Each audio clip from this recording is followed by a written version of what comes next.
What a game we have Thursday night. The 4-1 Pittsburgh Steelers heading to Cincinnati to play the 2-4 Bengals. What a rivalry this is. I used to ask my brother, who was the offensive coordinator of the Bengals, what do you think? He goes, I don't know, but somebody's going to get hit tonight. This is going to be a physical game on a short week. I can't wait.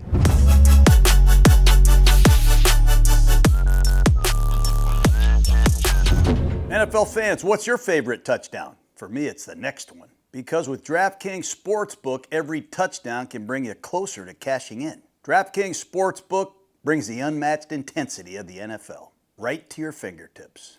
From first-time scores to anytime touchdown props, or the thrill of live in-game betting, every snap is loaded with opportunity. Here's the best part. New customers bet just $5. And if you win, you get $300 worth of bonus bets instantly. Download the DraftKings Sportsbook app and use code Gruden. The crown is yours.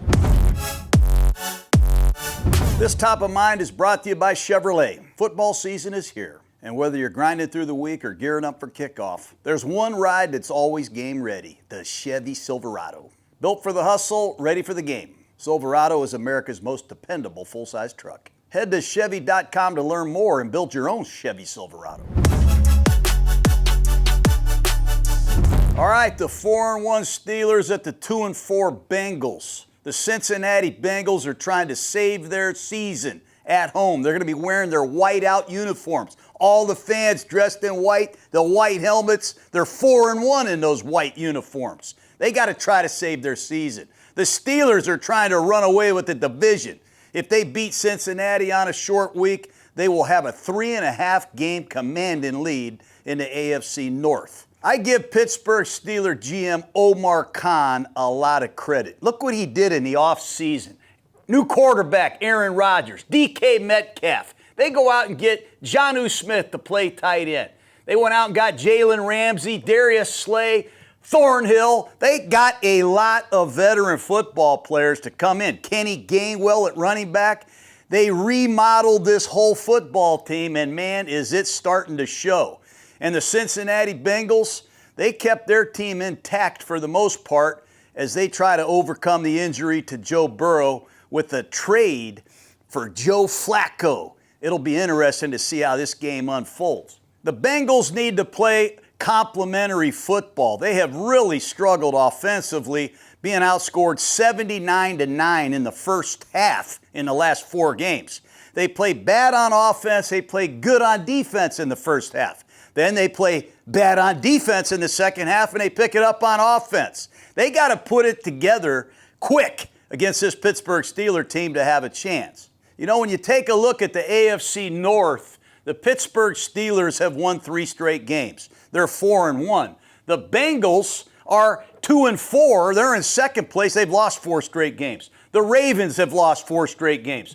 The Cleveland Browns have lost 3 straight games. Hence, it's a big deal for Cincinnati to get their shit together and turn things around in a hurry. The Steelers, I think we all realize, they've won 4 games in a row, but they beat the 0-6 Jets, the 1-5 Browns. They beat Minnesota over in Dublin with their backup quarterback. And they beat the Patriots in a close win up in Foxborough, but the Patriots turned it over 5 times. I think this is the night the Steelers need to show America we can put all 3 phases together for 60 minutes. That's the kind of Steeler football I think is on the horizon.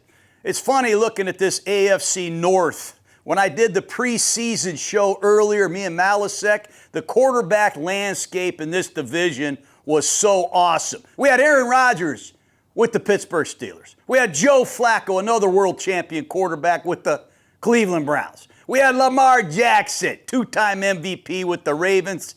And we had the great Joe Burrow with the Cincinnati Bengals. Wow, have times changed. Now we got Joe Flacco playing with the Cincinnati Bengals. How weird is that? We got Cooper Rush playing for the Baltimore Ravens. What the hell's going on in this division? I don't know. Dylan Gabriel is playing quarterback for the Browns. It's a weird league, and so am I. This is going to be a physical game, as I said. You remember the hit a few years ago when the Steeler D lineman, Kimo Von Oven, went in there and hit Carson Palmer? That put together the Carson Palmer rule. Do you remember when the great Hines Ward hit Rivers, the linebacker for the Steelers, and broke his jaw. No more blindside blocking. Do you remember when the Steelers' Terrence Garvin hit the punter for the Bengals, Huber? Now you can't hit the kicker. They can't be defenseless. A lot of rule changes have come in because of this rivalry. They knock the shit out of each other. They don't like each other. They're not too far apart. So keep an eye on some real emotional stuff that goes on between the lines tonight. This is a game that features two teams that really struggle to make yards. Surprisingly, the Cincinnati Bengals are 31st, 235 yards a game. The Pittsburgh Steelers are 29th. They make 277 yards a game. Neither team has run the ball well. The Bengals are last in rushing, and the Steelers are 29th in rushing. And neither team's throwing the ball very well. The Bengals, with all the quarterback issues, they're 30th throwing it, and the Pittsburgh Steelers are only 25th. They've really got one target they throw the ball to, and that's DK Metcalf. The hard part is neither one of these offenses is out there for very long. The Cincinnati Bengals last in the league with 25 minutes and 50 seconds of time of possession. Are you kidding me? And the Steelers have 27 minutes and 40. So neither one of these teams sustains drives, moves the ball. It has all the elements on a short week of being a defensive struggle. Don't you think, Clay? I think so. Thanks for thinking, Clay. Appreciate that, man. The Pittsburgh Steelers under Mike Tomlin have made a lot of money in the turnover ratio. It's really hard to describe the dominance that Pittsburgh has had, taking the ball away on defense, protecting the ball on offense. Already this year, the Steelers have taken it away 10 times. They've turned it over 3 times. They're +7. That's third in the league. That turnover dominance has a lot to do with this winning streak that they're on. You can ask New England. The Bengals have been feast or famine. They've had 3 games this year where they haven't turned the ball over at all. But they've had 3 games this year where they've turned it over a lot. They've turned it over 11 times, so I know the Steelers are licking their chops getting ready for this one. Mike Tomlin, good friend of mine, used to work together here in Tampa. I think he might hate Thursday night football more than me. Why would I say that, Jake? Ask me. Why? Well, in his 11 games on Thursday night football, Mike is 2-9. This is one of the great coaches of all time. He struggles to win on Thursday night. He's got 4 straight road losses. So don't think for a second Tomlin isn't walking down a hallway saying, let's get our shit together tonight, man. We got to end this trend. The Bengals are 7-2 in their last 9 games on Thursday night football, and they've won their last 3 straight. But another point to consider, the last 3 times that Pittsburgh has visited Cincinnati, the Steelers have won all 3. So they just got to solve this Thursday night football issue. Are you guys with me, Jake? Yep. Knock on a grease board. Last year they played twice. Steelers won in Cincy 41-38. That was the game Russ Wilson threw for 415 yards. Burrow turned it over 3 times. Steelers won. And then in the season finale, Cincinnati won the game 19-17 to extend the Steeler losing streak to 4 games. Trey Hendrickson had 3.5 sacks, and the Pittsburgh Steelers went limping into the playoffs. The Kansas City Chiefs won later that day and knocked the Bengals out of the playoffs. This is a matchup of 2 world champion quarterbacks. It's a rare matchup that features 2 starting quarterbacks that are over 40 years old. Last time you guys probably saw that, it was Tom Brady and Drew Brees. When Tom was in Tampa, Drew was ending up his career, obviously, with the Saints. But Joe Flacco, Aaron Rodgers have combined for almost 112,000 yards passing. Are you with me, Jake? Yep. So I did a little computing on my calculator. That is the equivalent of 66 miles of passing yardage. And I played quarterback at Dayton, you know. I was kind of a backup ham and egger. It's 59 miles from Dayton to Cincinnati. I know that for a fact because I used to go to Cincinnati to get Skyline chili.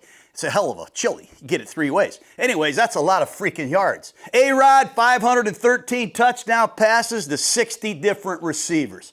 Joe Flacco, 261 touchdown passes in his career. 67 different men have caught touchdown passes. Flacco, new offense, new receivers, very little time to prepare. What an impressive job he did last week in Green Bay. Are you shitting me? He barely knows these guys. He doesn't even get to practice with Jamar Chase because he's sick all week. Chase catches 10 passes. They scared the living hell out of Green Bay. They had him on the ropes. They were closing in on him. Flacco, on a short week, he just showed what he's capable of. And you can see why Mike Tomlin came out kind of irritated with the Cleveland Browns for trading Flacco in the division to Cincinnati. I mean, who does that, Clay? Who the hell trades a quarterback in the division when you've already named him your opening day starter? I would think you'd trade him to another team. I mean, that's what Green Bay did when they traded Favre. They traded him to the Jets. Do you guys remember that? Yep. All right. Anyways, Flacco is capable even though it's a very short time that he's been in Cincinnati. And Aaron Rodgers, he's doing a hell of a job, completing 68% of his passes. He's got a 104 quarterback rating, 11 touchdowns, 3 picks. They rely on the quick passing game. They're trying to get this young offensive line to continue to graduate to another level. They've really only used one target, and that's DK Metcalf. We'll get into that in a second. But these two quarterbacks lead the league in experience and guts. And what I love about Flacco, man, is he probably has it out for the Pittsburgh Steelers more than anybody. I mean, 11 years in Baltimore he played against the Steelers when he was a Raven.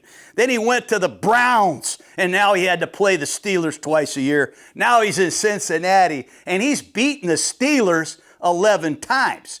He's 11-11 against the Pittsburgh Steelers. And the one thing I know about Flacco, he has no fear, none. This does not faze him, not one bit. I can't wait to see it. The game features two of the top pass rushers, T.J. Watt for the Steelers, Trey Hendrickson of the Bengals. Since 2020, Watt leads the NFL with 77 sacks, and Hendrickson is third with 74. We don't know if Hendrickson is going to play, but if I know there's any way he can play, he'll be out there. Both of these guys are magnificent players. Jake and I did a thing on the factor grade. It's not just the sacks that they cause, it's the hell that they raise throughout the game. They can ruin the game a lot of different ways. T.J. Watt punching the ball out, batting passes, intercepting passes, causing penalties. He can screw the game up big time, and Hendrickson has that same capability. In 15 games against the Bengals, do you know that T.J. Watt has 14 sacks, 6 forced fumbles, and 2 interceptions? God damn. I mean, Zach Taylor probably, oh, there's T.J. Watt. Holy shit. That must feel bad. And then you look at Hendrickson, 8 games against the Pittsburgh Steelers. He's got 9.5 sacks. He's hit the quarterback 17 times. It's going to be Watt against Mims, the tackle of the Bengals, number 71. Watt versus Mims. And it's going to be Hendrickson, if he plays, against Broderick Jones of the Steelers. Because these ends really don't switch side very often. So keep an eye on those matchups tonight. There are some injuries in this game. For the Cincinnati Bengals, we got to keep an eye on Trey Hendrickson with that back. He had the MRI. It was negative, but he's been listed as day-to-day. And since it's Thursday night, a short week, he might not have enough time to get ready. Shamar Stewart, first-round pick out of Texas A&M. He hurt his ankle after that first game in Cleveland. Shamar Stewart, he held out of training camp. I guess he held in training camp to learn the defense. Now he's been held out of games. We got to get this Stewart guy out there. Mike Gesicki, tight end, pec strain. He's out for a while. That's a big loss for this team. He's been a hell of a receiver. Dylan Fairchild, starting left guard, did not play against the Packers. It was Dalton Risner, but I'm hearing that Fairchild is going to play this week against the Steelers. Right tackle Mims, who's got a great matchup against T.J. Watt. He left that game against the Packers late. He's supposed to play in this game. I hope he does. The Bengals need him. The Steelers, Miles Killebrew, excellent special teams player, hurt his knee. I don't think he's going to play in this game. Calvin Austin, the number 2 receiver, didn't play last week with the shoulder. Don't think he's playing on a short week. And keep an eye on their do-it-all defensive back Jalen Ramsey, he hurt that hamstring in Dublin versus the Vikings. He sucked it up, played great last week against Cleveland, but just keep an eye on him. They put him on a pitch count last week in terms of how much they want to see him. The field goal kickers, Chris Boswell, he's my favorite kicker. He's 9 for 11. Surprisingly, he's a human being. He missed 2 kicks, but he's 11 for 11 on PATs. If the game comes down to it and Boswell has to kick a game winner, it's over. Man, this guy's an ice man. And I love Evan McPherson. He had a tough year last year, had some injuries, put him on IR. He's missed 2 kicks this year, one from 56 and one from 67 against the Packers just this past Sunday. I don't know if you guys saw this game. He kicked a 67-yarder at the end of the first half. He made the sumbitch. But that damn LaFleur, the coach of the Packers, took a timeout. Shame on you, LaFleur. Hey, you know what LaFleur should have done? I give it to him. He deserves it. These guys are great kickers. One of the cool things to keep an eye on with the Steelers is Keyshawn Williams. I saw him as a punt returner, kick returner. He took one back 47 yards for the Steelers. It was called back for holding. But remember, they've had some issues with their kickoff return. If you remember that Seattle game, look for Keyshawn Williams activated off the practice squad to help him in the return game. Let's get into the matchups. This offense-defense matchup is brought to you by Fox 1. On Fox 1, you can stream your favorite live sports, so you never miss those "did you see that" moment. That means Fox NFL Sundays are now on Fox 1. It's NFL Sundays all streaming live, the way it was meant to be watched. It's also the best way to stay locked in on your action. Whether you're sweating your fantasy matchup, tracking a parlay, or just riding the chaos live as it happens. I hate watching on delay. I gotta see things live. Start your 7-day free trial today. Offers are subject to change. Go to Fox 1 for complete terms and conditions. Okay, the Steelers offense against the Bengals defense. There's some really cool matchups on this side of the ball. The Steeler offense led by offensive coordinator Arthur Smith, ex-head coach of the Atlanta Falcons. He uses a lot of jumbo packages, man. I mean, a lot of tight ends. He uses more tight ends than I used, and that's saying a lot. They got a tight end named Spencer Anderson. He's number 74. He's an offensive lineman, 6'7", 310. He runs out there and has to check in and report. He is one big sumbitch. He comes in there. He can block at the point of attack. He can pass protect. They're using Spencer Anderson, double-digit play usage in the last couple weeks. They also have another tight end named Washington, Darnell Washington, number 80. I mean, he looks like Spencer Anderson, same size, but he moves like a wideout. 2 big tight ends, Anderson and Washington. We all know Freiermuth is there, number 88, and they got Jonnu Smith and Connor Hayward. They're using all these 5 tight ends strategically to pound you and act like they're pounding you so Aaron Rodgers can throw it. But Arthur Smith doing a nice job mixing things up. You'll see a wildcat. You'll see empty formations. You'll see a lot of different things. They're struggling right now finding their identity. They don't make a lot of yards. They're 29th in the league, 29th in rushing, 25th in passing. But they've been efficient. They've only given the ball away 3 times this year, and they have a veteran quarterback. No matter what anybody says, people still fear his wrath. He can look out there and see one-on-one with DK Metcalf at any time. I saw him go like this. Just a subtle thumbs up. Touchdown, Steelers! I mean, if you piss him off, he'll hand signal and he'll kill you. He's done it for years. If you got a single receiver out there one-on-one, he'll give him a hand signal and he'll throw it over your head, or he'll back shoulder it like he's done for the last 15 years. If you have a slot combination, 2 receivers, he might give you a different hand signal, and he'll run a drag and a slant. He'll rip you there. And if you have 3 receivers, what he's done for years, he has another signal. I called it a brag. They got a blocker, and they throw this ball in a flat for a 12 or 15-yard gain. He used to do that to Randall Cobb for touchdowns. All this hand signal, all this pre-snap recognition, and his ability to throw the ball quick is an awesome tool for the Steelers, who have a really young offensive line. I love watching it. I give Arthur Smith and the Steelers a huge advantage on this short week. Ask me why, Clay. Why? Because the Bengals don't blitz. They've only blitzed 16% of the time. They don't have a lot of crazy fronts. They don't have a lot of crazy blitzes. And on a short week, it'd be hard to believe that defensive coordinator Al Golden's going to put in a whole new defense, right? So Aaron Rodgers is not faced with a lot of bullshit he's got to audible and pick up blitzes against. I think that's a huge advantage for Pittsburgh. The run game is improving. It's not great yet, but over the last 2 games, they've been over 100 yards. They ran it well in London, 135 yards. Kenny Gainwell looked good. And then last week, against a very good run defense, they were over 100 yards against the Cleveland Browns. 2 really good drives in the second half. They use a lot of RPOs. So when they're running the ball to the right, they might have DK Metcalf standing over there on the left. A lot of these runs, Aaron Rodgers will have Metcalf on an RPO alert. If it's press coverage, he'll run a 1-step bullet slant. And if it's a loaded box, Aaron Rodgers will say, boom, he'll throw it to Metcalf. If the corner's off, Metcalf might just run a 1-step hitch.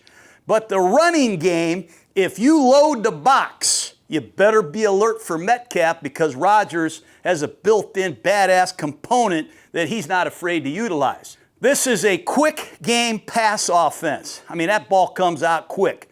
2.5 seconds or less from snap to release. Nobody's getting it out of his hand quicker than Aaron Rodgers. And he still has the greatest, quickest release. I used to tell our quarterbacks, let's get a quicker release. Well, they came to training camp and their arms were really quick, but we lost all our accuracy. We were throwing the ball into the ground.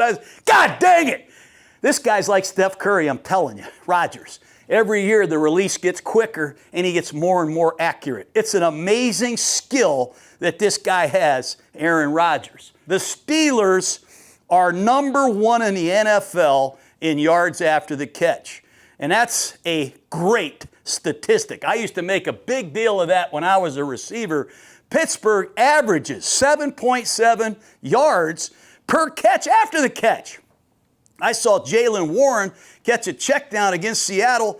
What's that noise Chris Berman used to make, Jake? Whoa! Whoa! Whoa! He freaking freaked me out, man. He scored from 70 yards. Then I saw Metcalf catch a 12-yard square in against Minnesota in London, and all I could hear was, London Bridge is falling down. Holy shit, he took off, man. It was incredible, the speed after the catch. My point is, they throw the ball to Gainwell, Jonnu Smith, Metcalf. They'll flip it over there to Warren, and they're making a lot of shit happen after the catch. And for the Bengals, that's a problem because they don't tackle well. They've given up more yardage after the catch than any team in the league. So if you're sitting at home on Thursday night, you want something to do, chart the yardage after the catch by the Steelers. You like that? The other thing Aaron Rodgers has always been great at is the red line passing game. We've talked about it. We used to have a red line on our practice field, 3 or 4 yards from the sideline. You get a receiver, he gets an outside release. He holds that red line, and the quarterback has enough room to throw it over the top, or he could back shoulder fade it. They do a great job. Austin scored against the New England Patriots. Metcalf got a sluggo last week against the Browns. He loves throwing the ball on the red line, and nobody really does it better. The one thing Cincinnati's got to do is put pressure on Rodgers. Easier said than done, but the Bengals have not blitzed very much, only 16% of the time. I think Al Golden is looking at Rodgers' QB rating when he's been pressured, and he's going to say, we got to get heat, especially if Hendrickson doesn't play or Hendrickson is limited. Rodgers only has a 43.5 QB rating when he's been pressured. So we got to find a way to get somebody in his face, knock him off the spot. Perhaps we can tip a pass and cause a turnover. But when you look at Rodgers, he has a lot of throwaways this year. That's why his completion percentage is down when he's under pressure. You're back here, you could take a what, like the Jets did 9 times the other day. Sack. And then you could be like the Jets the other day and take another what? Sack. And then you could be like the Jets and take another what? Sack. Jesus Christ. But Aaron Rodgers, sometimes the best play you can make is the only play, and that's throwing the ball in the dirt so we can stay in the game and operable down in distances. Are we clear, men? Yep. He does a hell of a job at that. The big thing with Rodgers, if you see split safeties, 2 safeties back there, there's a good chance he's going to hand the ball off. But when you bring in these jumbo tight ends, Spencer Anderson, and you bring in Darnell Washington, these 2 safeties go, one of us better come up here and stop the run or they'll kill somebody. And when they come into a single high defense, that's when Rodgers wants to throw the football. So keep an eye on that tonight when these safeties start jockeying around to stop the run. Balance is key. They do have to stay with the run. Even though it's been somewhat boring, they're only averaging 3.4 yards a carry. That's just a little bit more than the Bengals and the 49ers. That's 30th in the league.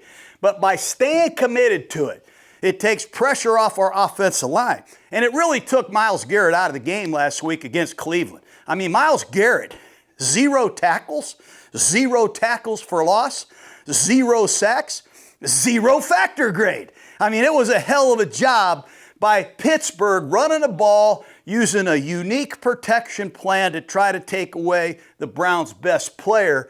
But I do think balance and committing to the run and staying with it is going to be important for this Steeler offense. They're going to use all 3 running backs. Last week, Jaylen Warren had 52 yards against the Browns. Johnson, their rookie from Iowa, had 6 carries. Kenny Gainwell had 6 carries. So they're going to use all their running backs and they're going to use all their tight ends. You'll see a lot of substitutions, but they might be staying in the same personnel grouping. The ball distribution in Pittsburgh is unbelievable. I want you to look at Metcalf down here.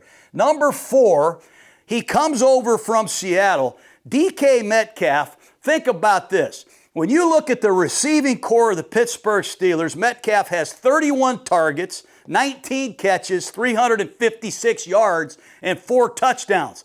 All the other receivers combined have 23 targets, just 13 catches, 170 yards. So you can see the Bengals got to zoom in on Metcalf. And the Pittsburgh Steelers got to continue to move Metcalf around. And that's why these hand signals are pretty important for Rodgers to have a couple secret sauce hand signals for specific looks. The last thing I'll say about Pittsburgh I think is really cool.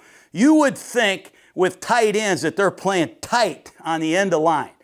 You would be in conventional formations. But when I watch the Steelers with Arthur Smith, they create every formation you can come up with. They got Connor Hayward as a fullback. They got Freiermuth out here as a slot. They'll put Darnell Washington out there as a split end. They do a lot of different things. And Spencer Anderson, number 74, don't be surprised if they throw him a pass. I know Aaron Rodgers is dying to throw him one just to make sure they keep that package legit. The Bengals defense, led by first-year coordinator Al Golden. Remember, Golden was at Notre Dame last year. Golden was with the Bengals as the linebacker coach when Cincinnati went to the Super Bowl recently against the Rams. They're struggling, man. They're 30th in scoring defense, 31st in total defense, 28th in rushing defense, and 31st in passing defense, man. They are really struggling. And it's got to be hard because I know Bengal fans are saying, we used to have Lou Anarumo here, man. He's with the Colts. And they're 4th in the league in scoring defense. But you got to be honest. Al Golden has a lot of issues with this defense. Young players we keep waiting on to arrive on the scene and make an impact. They've had some injuries, and now Trey Hendrickson is added to the list. So it's been tough. The one thing the Bengals really disappoint me with the most is their tackling. Man, they give up a lot of yardage after missed tackles, especially last week against Green Bay. Jordan Battle, their safety man, number 27, has a couple key misses. I saw Logan Wilson against the Lions to start the game. Key missed tackles. It's resulted in 999 yards after the catch. That's 147 yards more than everybody else. That's not good, Jake. That is not good, especially against the Steelers, who lead the league in yardage after the catch. So keep an eye on that tonight. Al Golden, 16% of the time is blitzing. They've got young linebackers, 2 rookies playing a lot of snaps. Demetrius Knight. They got another young linebacker, 4th-round pick, Barrett Carter. He's out of Clemson. They're playing a lot of snaps. maybe they are a little nervous about pressuring and doing too much too soon. But when they do blitz, they do get results. They get pressure and they get sacks. So I will be shocked if Al Golden doesn't heat up this young Pittsburgh Steelers offensive line and try to roll the dice and make some plays with his pressure package. We've already talked about Metcalf. I would be shocked if you don't see DJ Turner, number 20. He is a hell of a corner for the Bengals, man. This guy had 5 PBUs last week against Green Bay. He's already got 11. See, that's a signal for 11. 11 PBUs? That's more than he had all last year. That's more than everybody in the NFL. 2 more to be exact. DJ Turner's playing great. Maybe we put Turner over here on Metcalf and we lean the safety that way. So we throw a deep ball, we got the safety over the top, we got DJ working underneath. Make somebody else make a play and beat us. So let's heat up Rodgers in this offensive line. Let's try to take away number 4, Metcalf. Make the Steelers play left-handed. Make them run the ball or throw it to somebody else to win the game. I challenge all the Bengals young players too. You know, you get tired of hearing about all these high draft picks. I never gave a shit about what round you were in. What do you do when the game starts? Are you with me, Jake? Yep. They got a lot of high picks. They got to perform at a high level when the stakes are high. And that is Thursday night against the Steelers. You got your white out, helmets and jerseys on. You got your fans in white. Your back's against the wall. Let's freaking go. Miles Murphy, let's go. Shamar Stewart, let's go. Chris Jenkins, these young secondary players. These are all draft picks developed by Cincinnati, and it's time, man. It's week 7, and the Steelers are in town. Bengals got to stop the run. Last week against Green Bay, I thought Green Bay pushed them around, man. Josh Jacobs, 93 yards, 5.3 a carry, 2 touchdowns. He was slamming it at them at crunch time late in the game. That's unacceptable. They got guys like Slayton. They got B.J. Hill. They've got some girth in there, Mike Pinnell. They got to stop the run, man, and get them behind in the stakes where they can unleash some of these pressures and blitzes potentially that Al Golden has. The other thing is with this run defense, they're just not getting any stuffs. What is a stuff? Well, how about, boom, a 2-yard loss or a 0-yard gain? Anything 0 or less is called a stuff. And when you look at the Bengals, they're last in the league in stuffs. Too many positive yardage runs, too many normal down situations, and obviously it hurts in the end. Let's take a look at the matchups. I think the biggest thing you can think about tonight is the Steelers use multiple tight ends, right, Clay? Right. Well, that should force the Bengals to have to play a base defense. Only 4 defensive backs. In the nickel defense, you have 5 defensive backs. But if Pittsburgh comes out with that Spencer Anderson guy and a bunch of tight ends, you're not playing 5 DBs. You're only going to use 4. Are we clear, men? Right. Well, Al Golden, he's been playing a 34 defense. This is important. Slayton is on the center.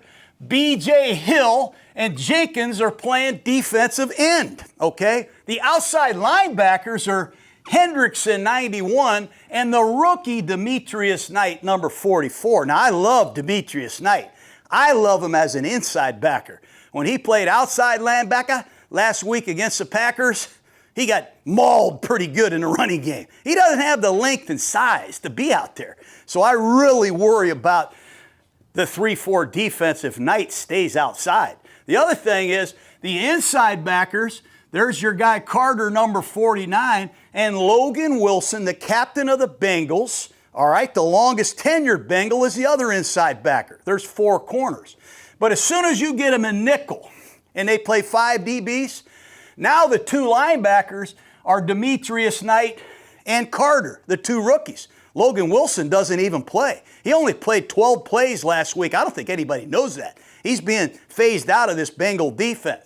But you got 2 rookies inside, and now you got Asai, and you got my man Hendrickson on the outside. It's a 4 defensive back scheme. But the big change, other than Logan Wilson, is in their base defense, you got Dax Hall and you got TJ Turner playing outside. Those are your best 2 corners in base. Are you guys with me? Yeah. But when they go nickel, Dax Hall goes inside and plays over the slot, and they bring in number 29, Cam Taylor-Britt, who has really had a roller coaster. You ever been on a roller coaster, Jake? Yeah. Whoa, that's exciting. It's good, not bad. Good, not so good. I wouldn't be surprised if they used Josh Newton in his place. But it's a big deal because when you're in base, you have Logan Wilson in the game, and you have your two best corners on the outside. That's what's going to happen against jumbo personnel. I would love to see the Steelers force Cincinnati to play nickel so they can get after Cam Taylor-Britt and use some misdirection against these rookie inside linebackers. Anyways, it's food for thought. The up front group of the Steelers, we got to keep an eye on Broderick Jones, the left tackle. He's in his third year, former #1 pick, only his fifth start, though, at left tackle. Struggled first 2 weeks, last 3 weeks, he's getting better. And if Hendrickson plays 91 of the Bengals, he had 3.5 sacks last year. That's why the Pittsburgh Steelers let Moore go to Tennessee, and they moved Broderick Jones to left tackle. Broderick Jones was drafted for games like this. Isaac Seumalo, the ex-Philadelphia Eagles, the left guard, he's a veteran. What really pops at me when I look at the Steelers' offensive line is their second-year players.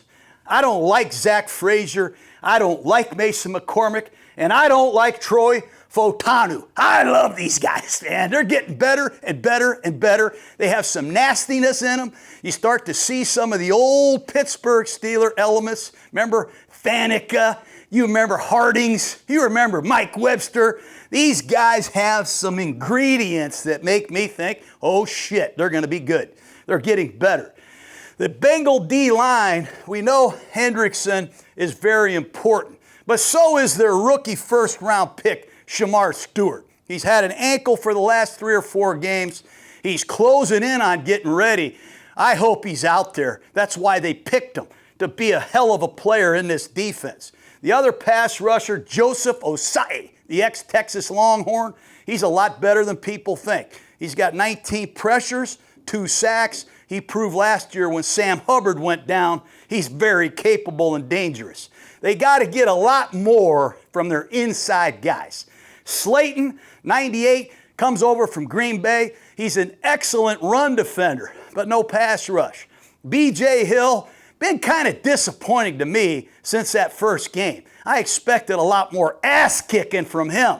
Rushing the passer, separating from blocks, more pursuit, not enough. And you'll see some young guys in there. Cam Sample, number 96, he comes in and plays. You're also going to see number 90, Chris Jenkins. His dad used to kick my ass. His dad played for the Carolina Panthers. I think his uncle is Cullen Jenkins. So all these Jenkins, they love and live for primetime football. Now let's go, Chris. Let's freaking go. The tight ends of the Steelers, good God, it's a clinic if you're a tight end coach. Freiermuth, number 88. He hasn't done much as a receiver. And I'm sure some of these routes are about to unfold for Pat Freiermuth. I haven't even felt him much as a receiver.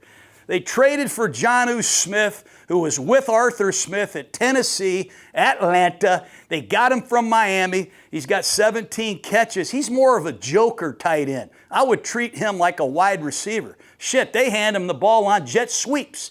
81, Smith is really a slot receiver. Look at him that way.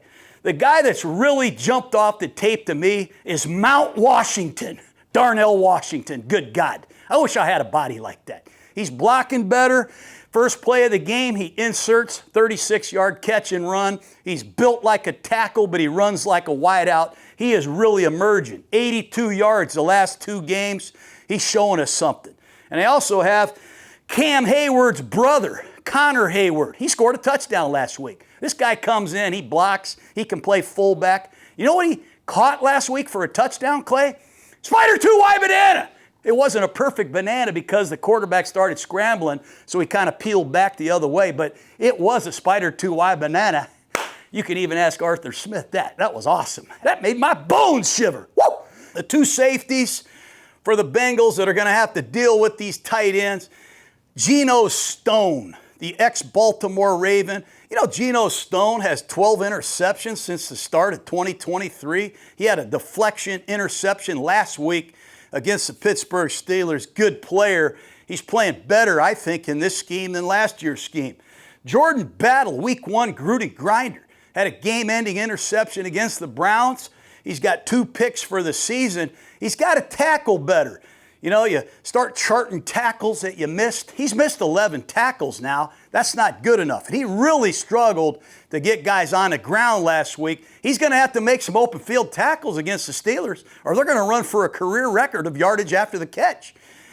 The receivers, Metcalf, I love Metcalf. I really love what he's doing. 11.1 yards per catch after the catch. Unbelievable. He's not running vertical routes. He's running underneath routes, hitches, slants, over routes.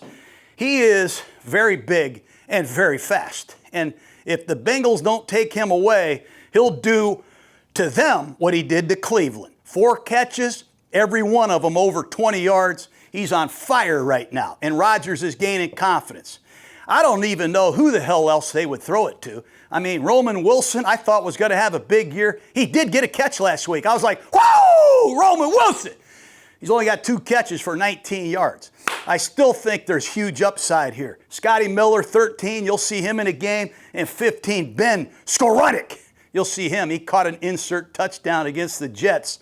Calvin Austin's out. They're going to throw the ball to one guy, and they're also going to strategically use their tight ends. And on the edge, don't forget what I said about DJ Turner. Enjoy watching him play tonight. This is a real pro cornerback. Any of you young DBs out there, DJ Turner, he's a great preparation freak. He works his ass off in the meeting room. He never misses a practice. And he challenges the receiver on every play. I'm here for you. And he challenges himself. Let's go, DJ. And it's snap after snap after snap. I love him. The other corner is a guy I really like, Dax Hill out of Michigan. First round pick. I love him out here and I love him in here. The problem is the Bengals play a lot of nickel, 5 DBs, just like everybody else. And when he comes inside, who goes outside? Well, it's been Cam Taylor-Britt. He has struggled, man. I wouldn't be surprised if Josh Newton plays more at right corner opposite DJ Turner. That's a big issue. Finally, these 2 linebackers of the Bengals, they deserve a little bit of pub. Study these guys tonight. Demetrius Knight, 2nd round pick out of South Carolina, 44 tackles. He's got a pick. He's got a sack. He's done a hell of a job. I love him as an inside linebacker in their nickel. When he plays outside linebacker in their base, not so much. I saw him get lost on a naked bootleg against the Lions. I thought the first play of the game against Green Bay, you better get a little deeper or they're going to throw that sail route in behind you. And he gets mauled at the point of attack when he's on the line of scrimmage. But off the ball, he's like a freaking Terminator, man. I love him. And the other guy, Barrett Carter, out of Clemson, 4th round pick. You watch him play against Cleveland, there's only 14 plays to evaluate. Then he plays 33 against the Lions, and you're like, ooh, he's pretty good. Then he played 61 against Green Bay. Logan Wilson is struggling, man. I'll just say it like it is. The first 3 or 4 plays against the Lions weren't good enough. Not up to his standards either. So these 2 young cats are running a show for Al Golden and the Bengals. And against Kenny Gainwell and Jaylen Warren. These aren't the most productive every down backs that are well publicized, but they are good runners, excellent receivers, and both of them take care of their quarterback. They can pick up blitzes. So they got 2 good backs. This is going to be a hell of a physical game, but I like the Steelers on a short week with Rodgers and this offensive scheme. I think that's going to really force the Bengals to play a base defense. Okay, the Bengals offense against the Steelers defense. The Bengals with Joe Flacco, who just got into town, probably doesn't even have his bags unpacked yet or his furniture into his apartment. I don't know. Against this defense, this doesn't sound real favorable for Cincinnati. Offensive coordinator Dan Pitcher has the Bengals offense. They've been struggling. And it's not just because Joe Burrow is missing. They can't run the ball. They've had a hard time blocking passes or runs.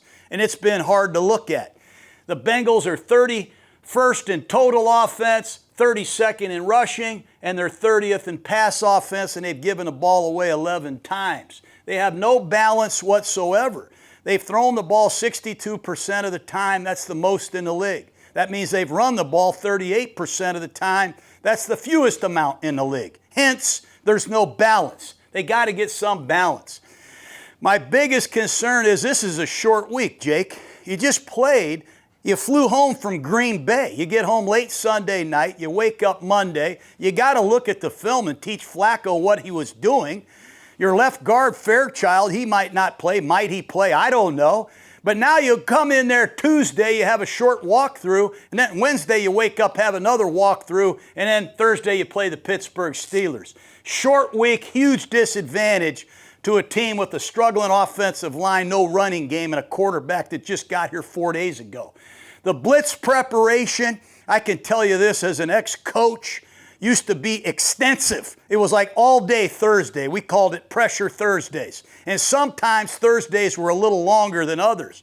And when you play the Pittsburgh Steelers, trust me, it's back to the Blitzburgh Steelers. They will blitz your ass from the time you get off the bus. They got the corners to back it up, and they got the guys to heat you up. It's a real pain in the ass scheme they're running. And on a short week, with injured offensive linemen, you got Fairchild who tried to go last week. He couldn't go. Mims, the right tackle, came out of the game. They've had an issue at right guard. They got a rookie playing in there. Good God. Good luck. They've had slow starts in Cincinnati. Maybe it's the pregame meal. Maybe it's the pep talk. Whatever it is, we got to change our approach to how we start these games. They have been outscored ridiculously in the first half. Matter of fact, in the last 4 games, they got 3 points against Minnesota, 3 against Denver, 3 against Detroit, and nothing against Green Bay. So when you fall behind in the NFL, it's hard to come back, man, especially with no running game and a beat-up offensive line and a new quarterback who barely knows the snap count and the audibles. Other than that, it's all positive. The run game in Cincinnati finally showed some life last week against Green Bay.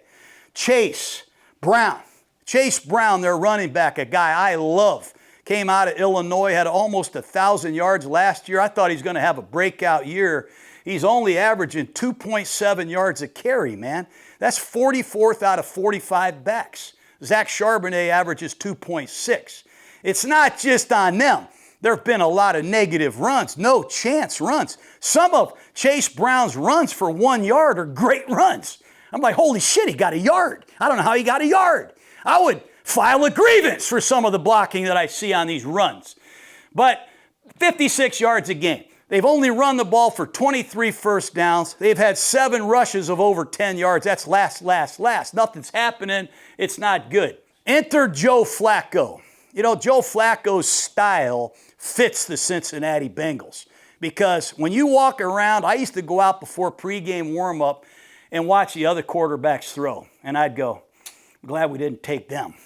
Glad we don't have that guy. Then sometimes I'd go out there and go, holy shit, I wish we had that guy. Flacco's one of those guys. You go out and watch Flacco in pregame, he can blow your mind the way he can throw the ball. He's got a quick, accurate, powerful arm.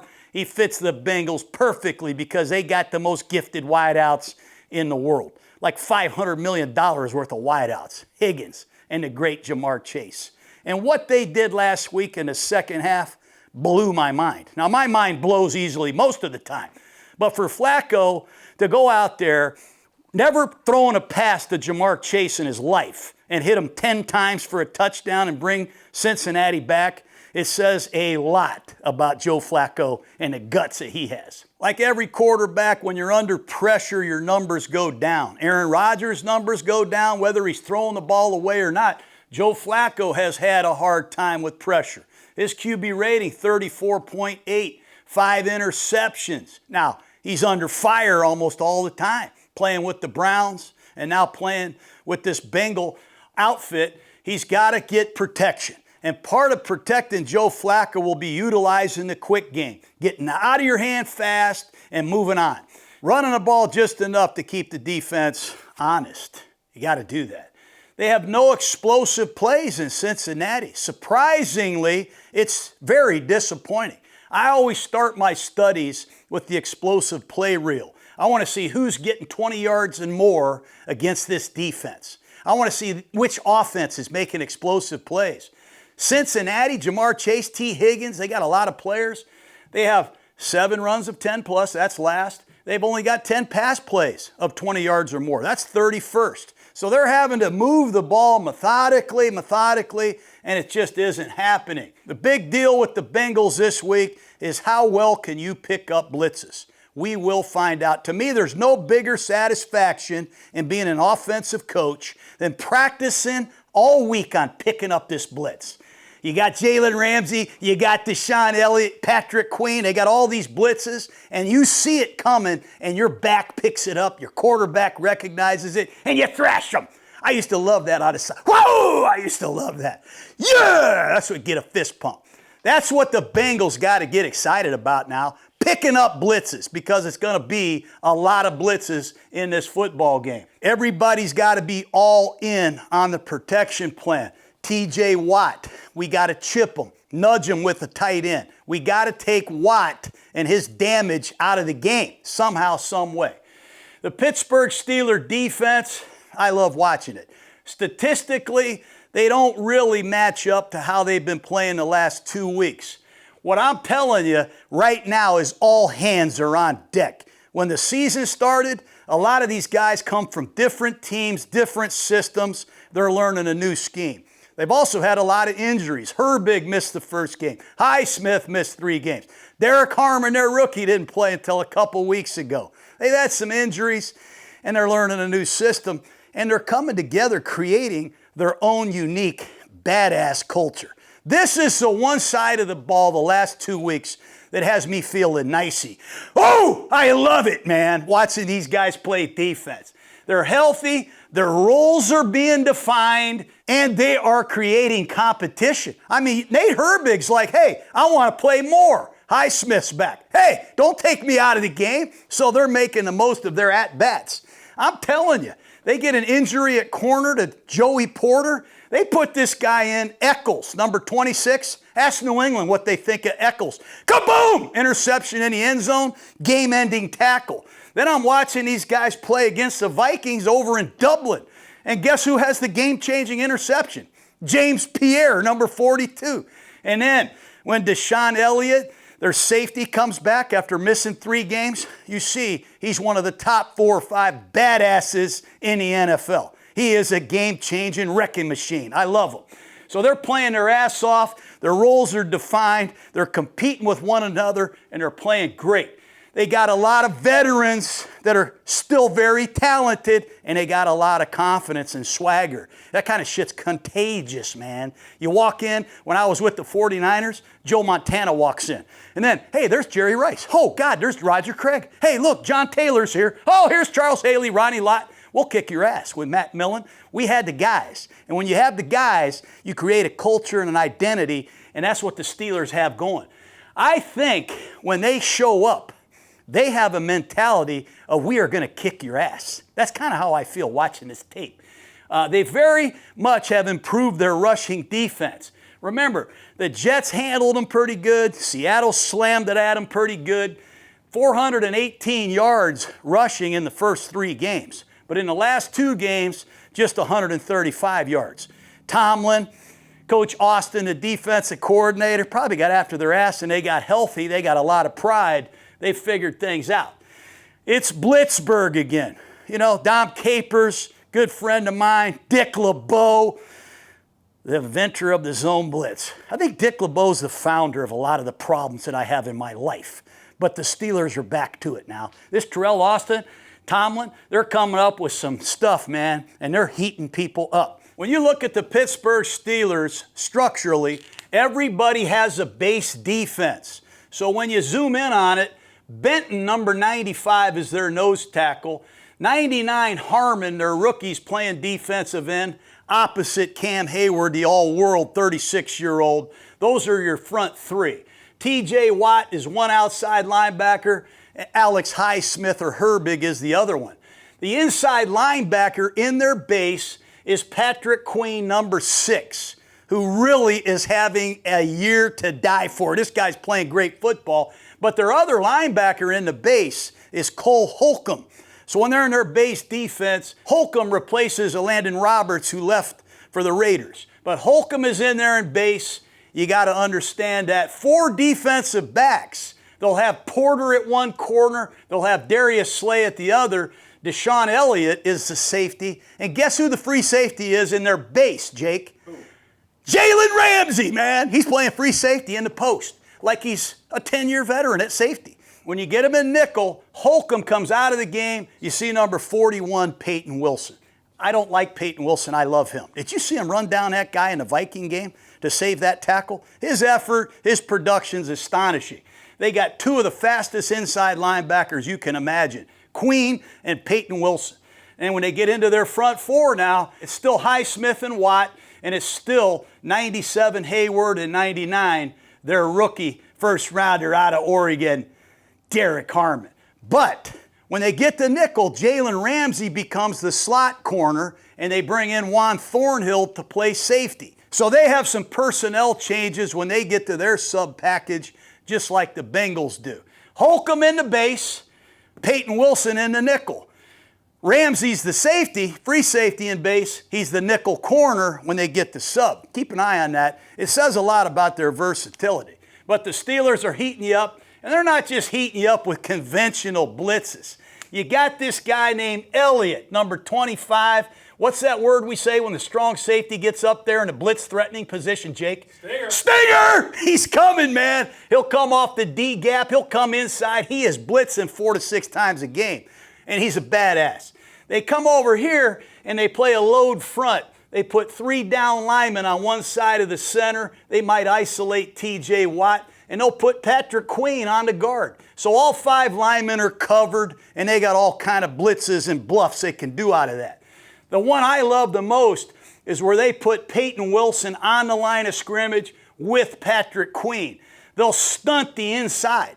And Pittsburgh will put 3 of their pass rushing badasses out here together. Watt, Herbig, and Highsmith. They'll stunt the front inside, and then Queen will key the back, and you'll have Wilson key the tight end. If they stay in, they blitz. If they run a route, they cover them. That's how versatile they are. And on the back end, they'll play underneath coverage here, there, and there with 2 deep over the top. It's unbelievable. They can bring the heat out of this, or they can play cover 2-man and key the blitzes if the back and the tight end block. They have everything imaginable in double A's. 4 known rushers, and here's Peyton Wilson and Patrick Queen in the A gaps between the guards and the center. And it's really important that you don't forget about double trouble, I call it. I call it double trouble because they put 3 known rushers on one side of the center. And they even put Peyton Wilson over there as well. They create this overload with Patrick Queen and Herbig on the other side. And against Cleveland, they dropped both defensive tackles and brought Jalen Ramsey for a knockout punch sack at the end of the game. They got all kind of stuff we don't have time to show you because the game, it's a short week. We have no time to prepare.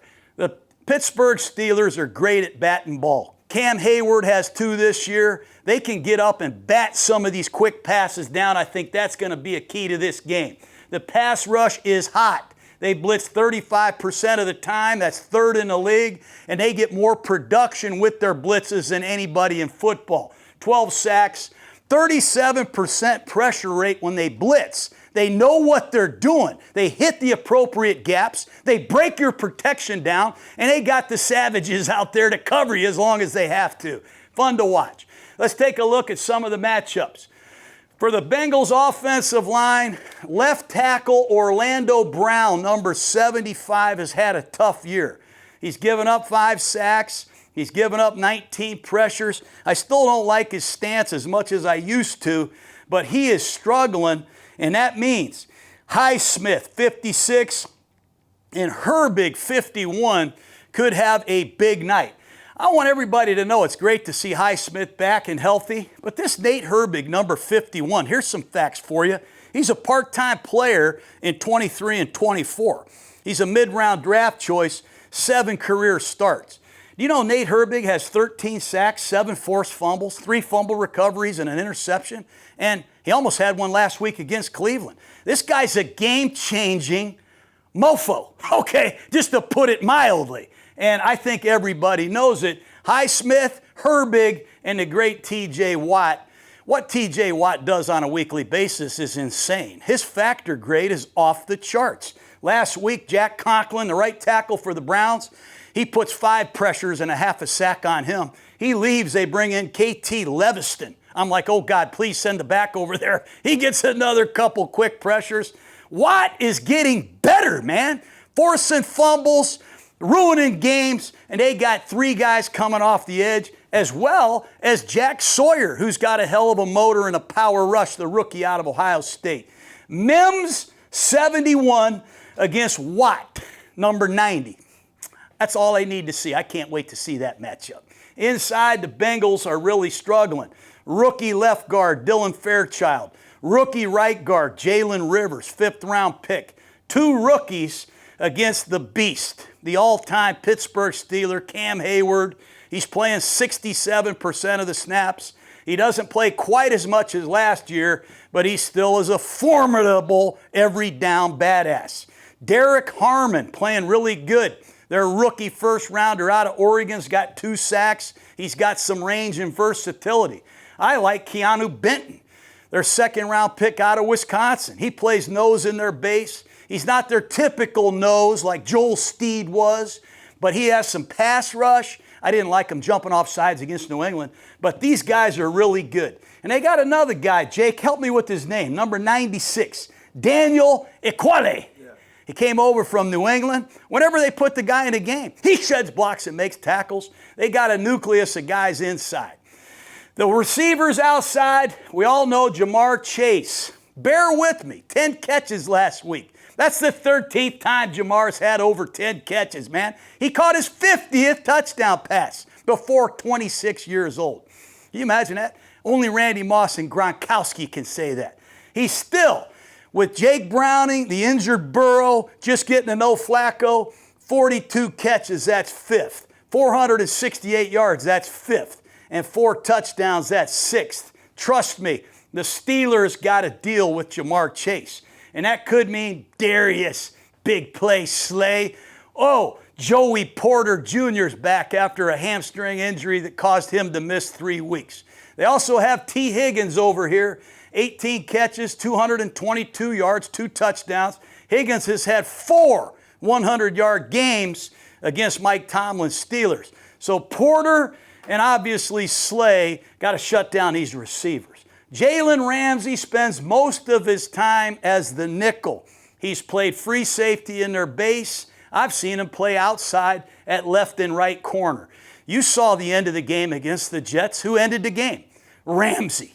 You saw the interception against Cooper Kupp of the Seahawks. I mean, it's unbelievable what he can do.